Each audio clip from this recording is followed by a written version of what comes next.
Wait. Stop what you're doing right now. Because what I'm about to tell you is one of the most shocking stories of parental abandonment and unexpected family secrets that will absolutely blow your mind. This is the story of Marcus, a single father who was about to discover that everything he knew about his past was a complete lie. If you want to know what happens next, make sure you hit that like button and subscribe to this channel because we're about to uncover secrets that will change everything. Let's go. 13 years. 13 years. Marcus waited for her. 13 years of sleepless nights, crying babies, late-night feedings, and absolute loneliness. His ex-girlfriend Sarah had walked out of their lives when their twin babies were just 3 weeks old. She left a note on the kitchen table. A simple note, no explanation, no goodbye. Just the words, "I can't do this. I'm sorry." Marcus was 24 years old when she left. He was devastated, broken, but he had to survive. He had to be strong for Lucas and Lily, his precious twins who needed him more than anything in the world. Marcus worked 3 jobs to make ends meet. He cleaned offices at night, worked construction during the day, and drove for a delivery service on weekends. His hands were constantly blistered and bleeding. His body ached every single day. But he smiled for his children. He made sure they had everything they needed. He was mother and father combined. The neighbors used to say Marcus was a superhero.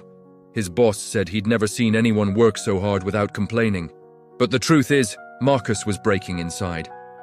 Every single day he wondered where Sarah was. Was she happy? Did she ever think about Lucas and Lily? Did she ever regret leaving? Marcus never told the twins the truth about their mother.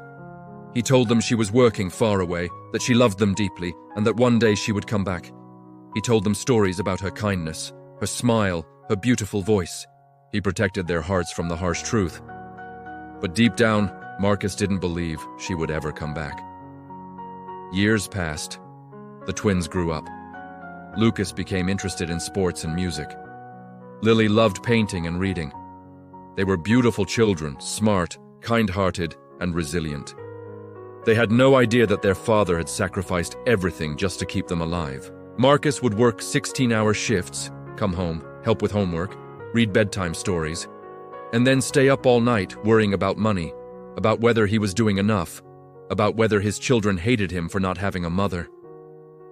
But Lucas and Lily loved their father more than anything in the world.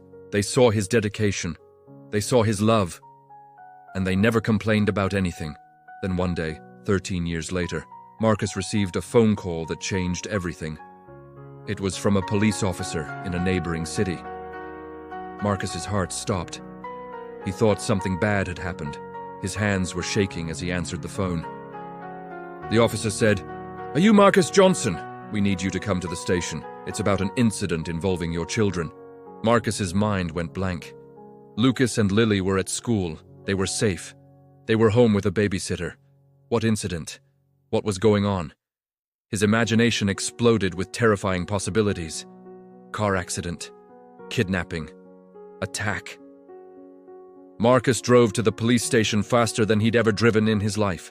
His hands gripped the steering wheel so hard his knuckles turned white.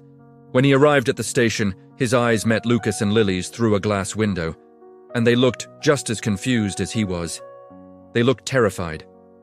Lily was crying. Lucas was trying to be brave. What had happened? The officer asked Marcus to step outside for a moment, and what he told him would change everything.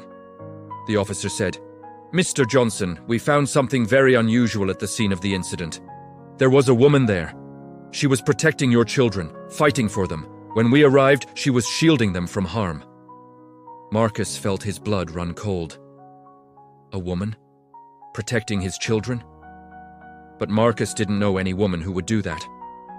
The officer continued, "She claims to be their mother. She has documents proving it. And Mr. Johnson, she's refusing to leave without speaking to you first." Marcus's legs felt weak. He had to grab onto the wall to keep from falling. 13 years. 13 years of anger, resentment, and unanswered questions were suddenly flooding back. His heart was pounding so hard he thought it might explode out of his chest. Sarah. It had to be Sarah, the woman who abandoned them, The woman who left them to starve. And now she was back. Now she wanted to talk. The officer led Marcus to an interview room, and when he opened the door, Marcus froze. Standing before him was a woman he barely recognized. She was older, thinner, with tired eyes and a haunted expression.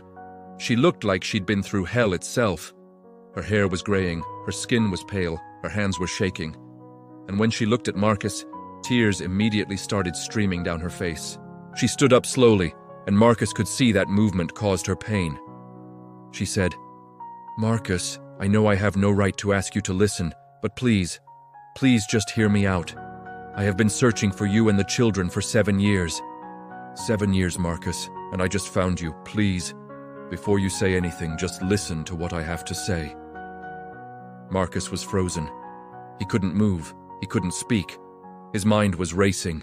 7 years of searching. What was she talking about? She disappeared 13 years ago. What did she mean she was searching? She took a step closer, and Marcus instinctively took a step back. She noticed, and it broke her heart even more.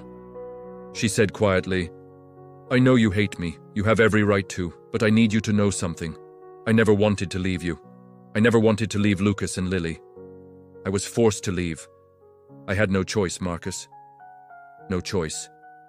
Marcus felt his anger boiling up inside him. Forced to leave? What kind of excuse was that? She chose to leave. She left a note. She made the decision to abandon their children.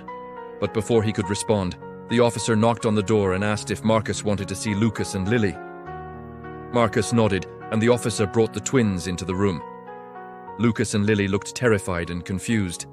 They didn't understand what was happening. Sarah looked at them, and fresh tears started pouring down her face.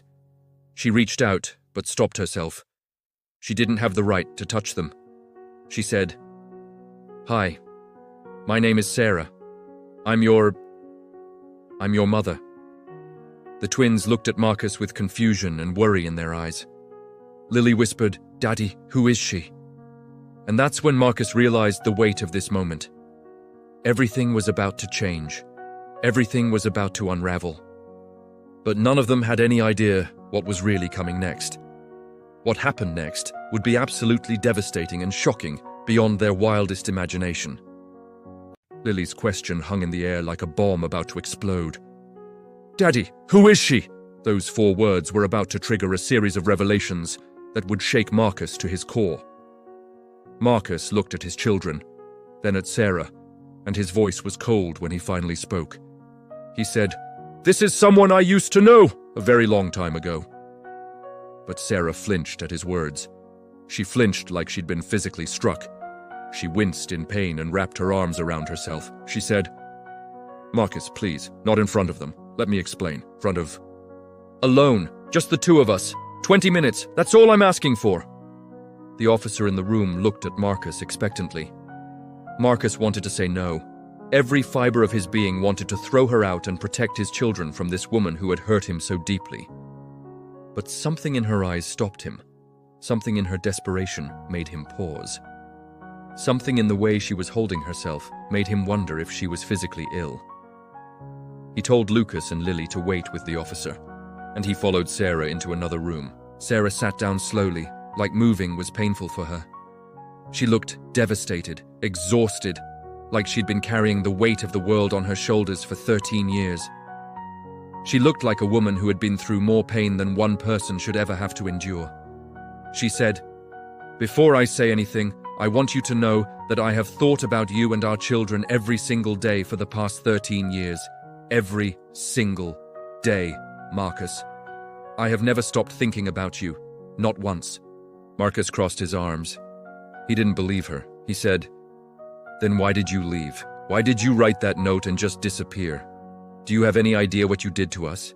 Do you have any idea what I've sacrificed? I gave up my dreams. I gave up my career. I gave up any chance at a normal life, and you just left. You left like we meant nothing to you." Sarah's entire body shook as she began to cry. She said, "I left because if I didn't, all 3 of you would have been dead. I left because my life, your life, and the children's lives were in serious danger. I left to save you." Marcus stared at her in disbelief. Danger? What was she talking about? She continued, "My father, Marcus. My father was a dangerous man, a very dangerous man. When he found out that I was pregnant with your children, he went insane. He had a hatred for you. He had a hatred for anyone outside our family. When he discovered I was having twins with you, he threatened me." Sarah's voice was shaking as she continued. "He said that he would not have bastard grandchildren in his family. He said that he would do whatever it took to make sure those children were never born. He said he would make sure I never carried them to full term. He said he would take them away from me. He said he would have them taken from the world." Marcus's mind was struggling to process this. Sarah's father. He barely remembered Sarah's family.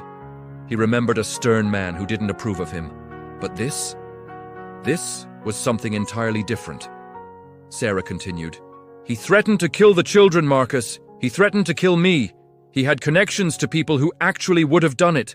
I didn't have a choice. I was terrified. I was scared for my life and for yours. So I did what I thought I had to do. I left.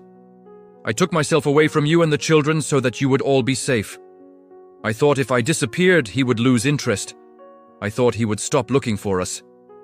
Marcus felt the anger inside him shifting. It was being replaced by confusion and doubt. Was she telling the truth? Or was this just an excuse? A story designed to manipulate him? He said, "If that was true, why didn't you come back? Why didn't you contact me? Why did you wait 13 years? You could have called, you could have written. You could have done something to let me know you were alive." Sarah took a deep breath and said, "Because for the first 7 years, my father had me followed. He had me watched constantly. I couldn't risk leading him to you and the children. I was in hiding. I was moving from city to city, changing my name, working under the table, just trying to survive and stay hidden. I couldn't reach out to you because I knew it would put you in danger.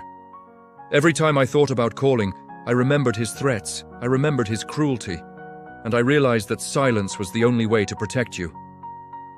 Marcus felt tears welling up in his eyes. He didn't want to believe her, but something about her story rang true.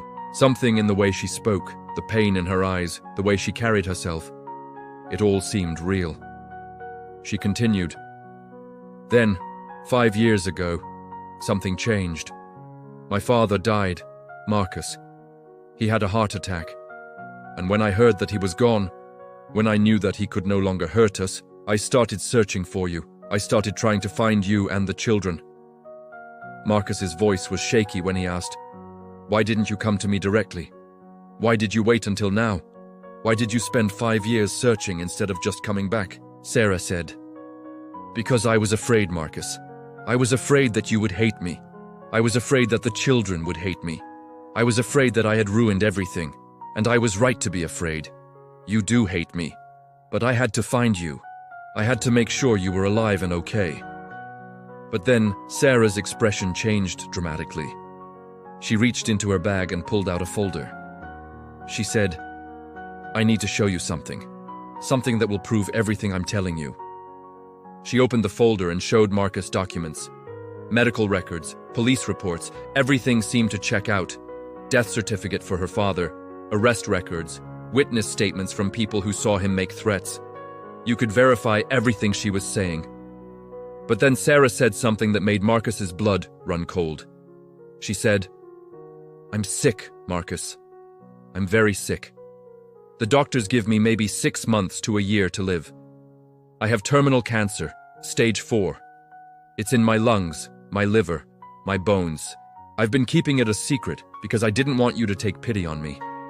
I didn't want you to think I was coming back because I was desperate or dying.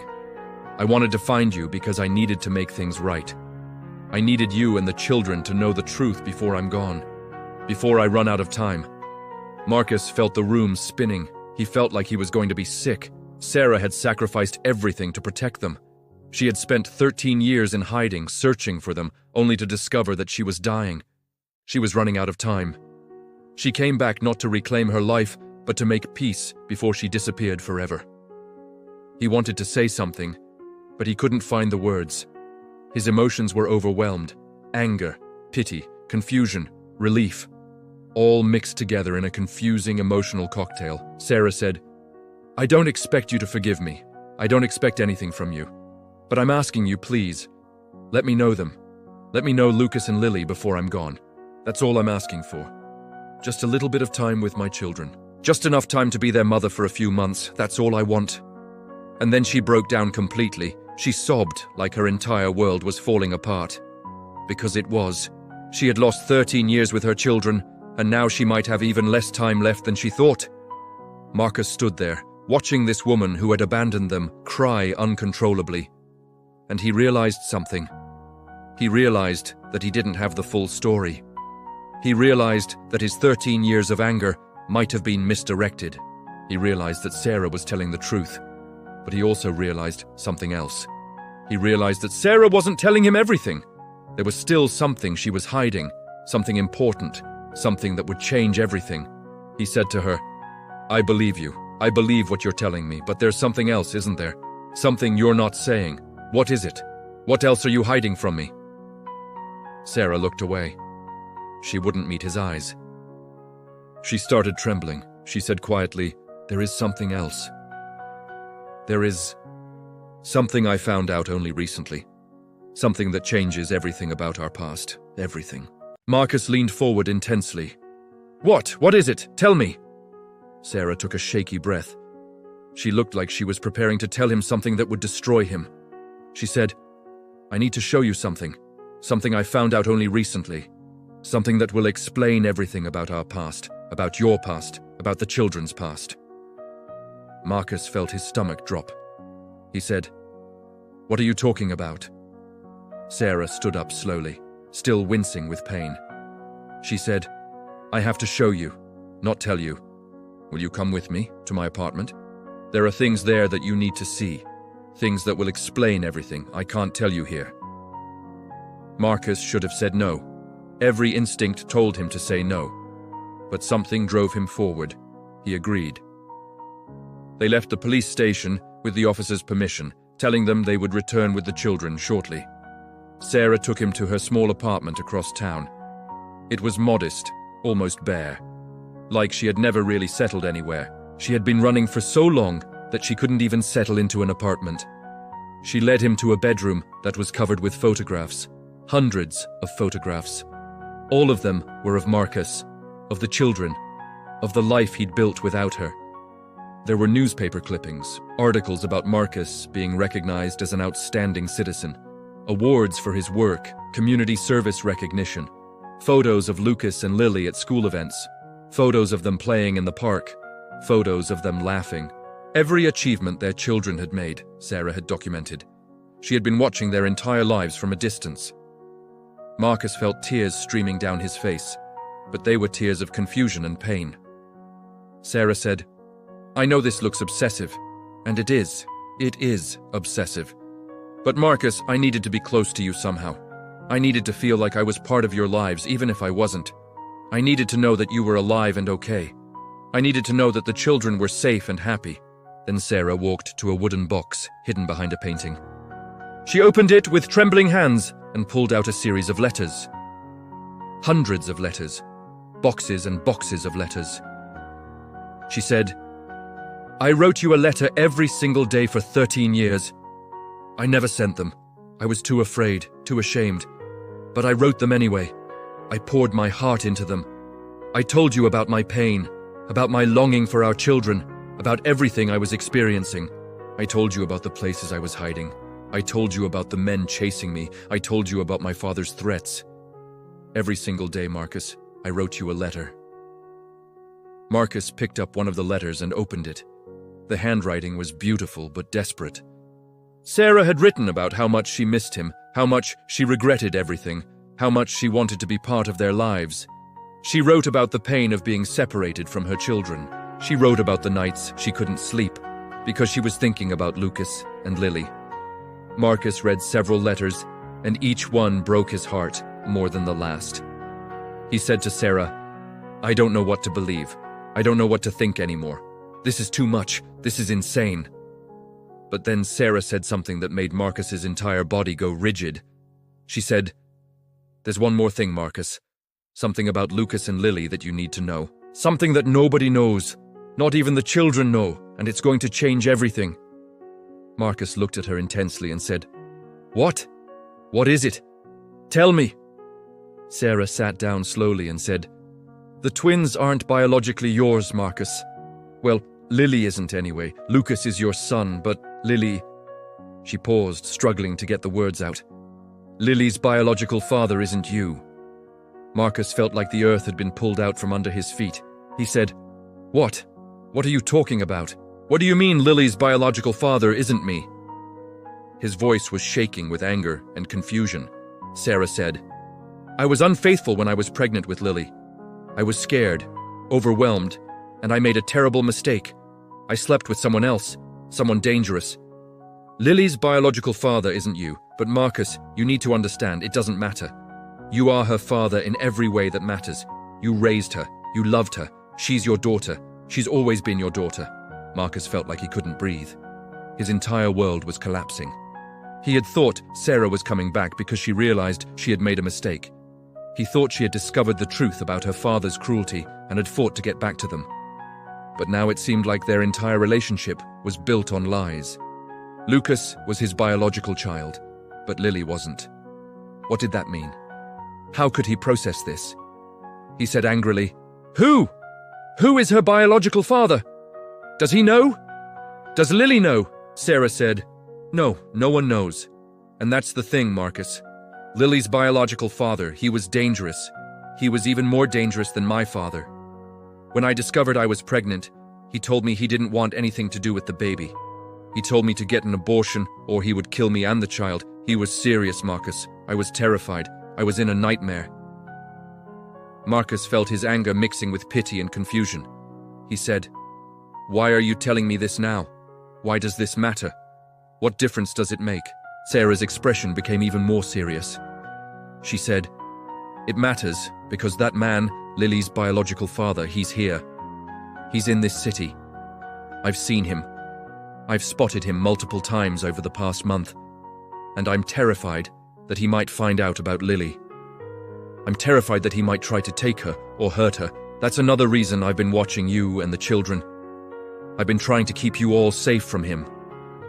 And that's why I was at that event today, where the children got into that situation. One of his associates was there, and I was making sure he didn't see Lucas and Lily." Marcus's mind was reeling. He said, "This is insane. This is absolutely insane.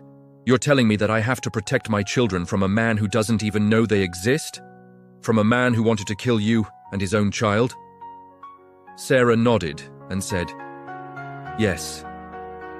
And Marcus, there's more. Something I haven't told anyone yet. That man, he's dangerous in ways you can't imagine. He's connected to organized crime. He's killed people. And if he ever discovers that he has a child, especially a daughter who's as beautiful and talented as Lily, he will stop at nothing to control her. He's that kind of person. He's obsessed with power and control. He's obsessed with building his empire.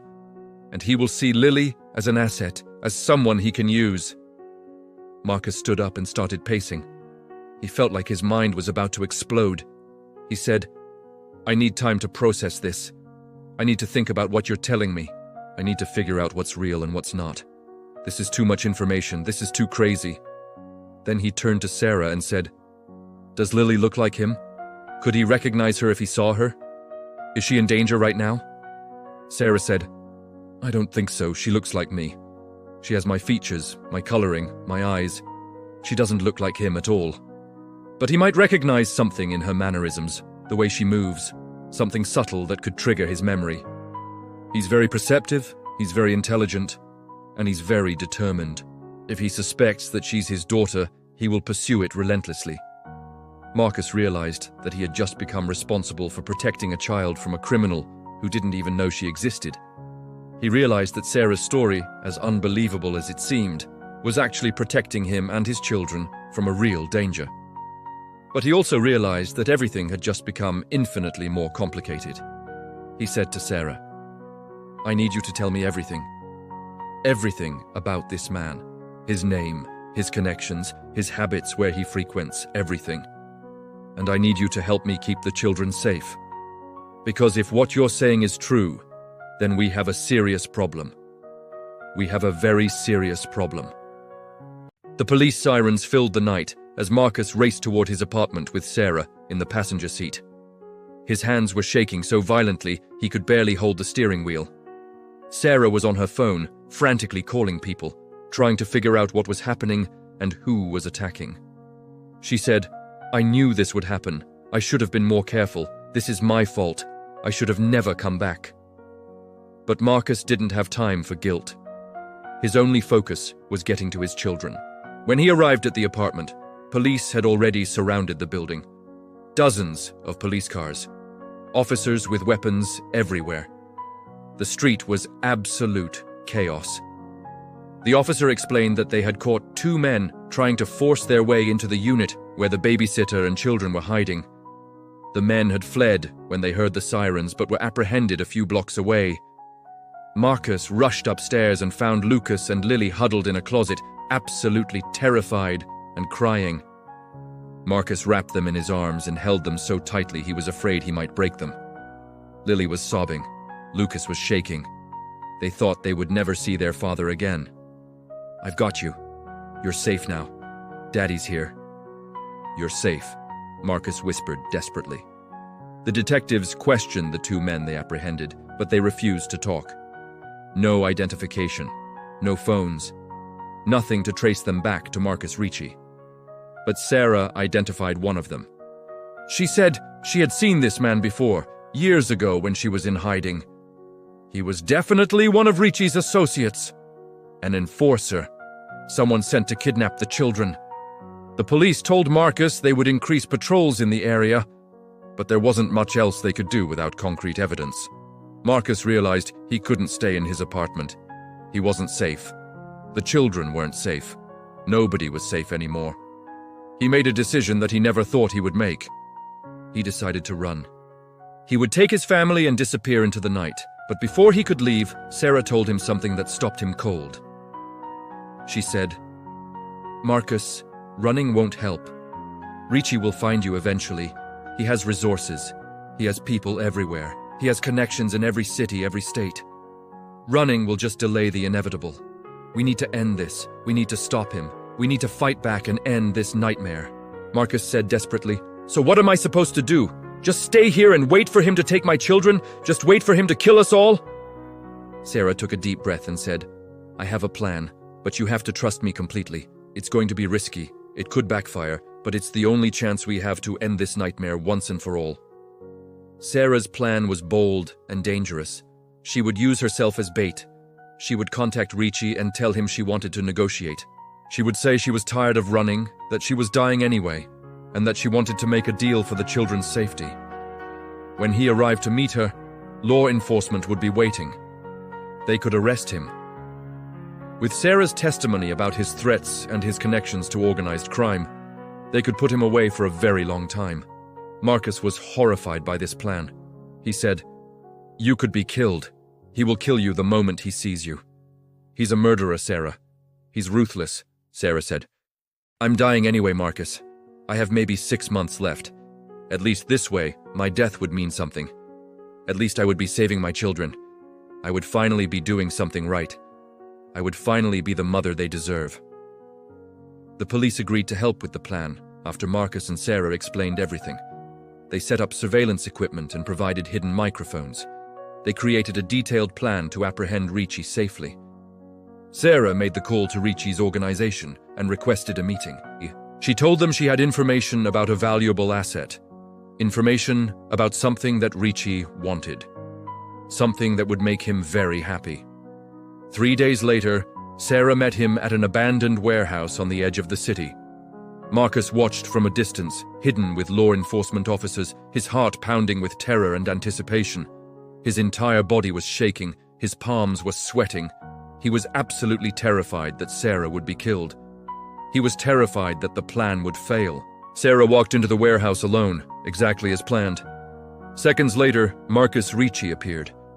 He was a tall man with cold, calculating, predatory eyes. He looked dangerous. He looked like a killer.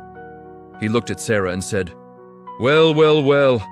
After all these years, we finally meet again. How did you think this would end? Did you think you could hide from me forever? Did you think you could keep my daughter from me? Sarah said calmly, trying to hide the terror in her voice. I didn't hide forever. I hid until I had to. Now I'm here because we need to end this. I'm dying, Richie. The doctors give me less than a year to live. I have a daughter you never knew about. She's 13 years old now. She's beautiful and smart and incredibly talented. And I came here to tell you that you can't have her. You can't claim her. You can't touch her. You don't get to ruin her life like you've ruined so many others. Richie laughed coldly and said, Is that so? And what are you going to do to stop me? You're just a dying woman with nothing to lose. I could kill you right now and no one would ever know. I could make you disappear. He took a threatening step toward her. That's when law enforcement moved in. Police officers flooded the warehouse, weapons drawn. They arrested Richie on the spot. He fought and screamed and resisted, but he was overpowered and subdued. They found guns, drugs, and evidence of multiple crimes in his warehouse. He was going away for a very long time. He had no way out, and then something completely unexpected happened. As the police were taking Richie away, he looked at Sarah and said, Wait. Stop. I want to say something. Please, I want to say something to her. The officers paused momentarily, and Richie continued, I didn't come here to hurt you or the girl. I wanted to see if she was mine. I wanted to know if I had a daughter. I wanted to be a father. I wanted to change my life. I'm tired of this life, Sarah. I'm tired of the violence and the crime. I wanted to see my daughter and try to be a real father to her. Sarah stared at him in complete disbelief. She said, You're lying. You've always been a liar. You threatened to kill me and my baby, and now you expect me to believe you've suddenly changed? But something in Richie's eyes suggested he might actually be telling some version of the truth. Maybe he genuinely wanted to be different. The police took him away. Later that night, the prosecutor told Sarah they had enough evidence to put Richie away for at least 30 years. Multiple crimes, multiple victims. He would spend the rest of his life in prison. Sarah felt a weight lift off her shoulders. Finally, after all these years, she could breathe. Marcus embraced Sarah and said, What happens now? Sarah said, Now I get to know my children. I get to be their mother. And hopefully you can find it in your heart to forgive me. Not for me, but for them. They deserve to have a mother, and I deserve the chance to try to be one. Marcus looked at his children, sleeping safely in a nearby hotel room. He realized Sarah had always been trying to protect them. Her core motivation had always been love. He said, I can't promise everything will be easy, but I can promise we will try. We will try to be a family again. We will try to give the children what they deserve. Sarah hugged Marcus for the first time in 13 years. She felt like she was home. If you love this story, please hit that like button right now. Subscribe to this channel to never miss another episode. Share this video with someone you love. Thank you for watching.